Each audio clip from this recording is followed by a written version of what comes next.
ঠিকই কি ছিলাম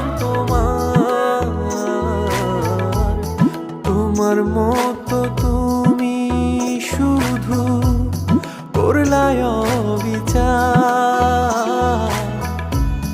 হারাই গেলে বুঝবা ঠিকই কি ছিলাম তোমার।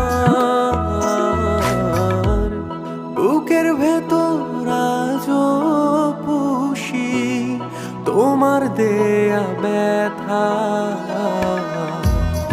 আমি সরিয়া গেলেও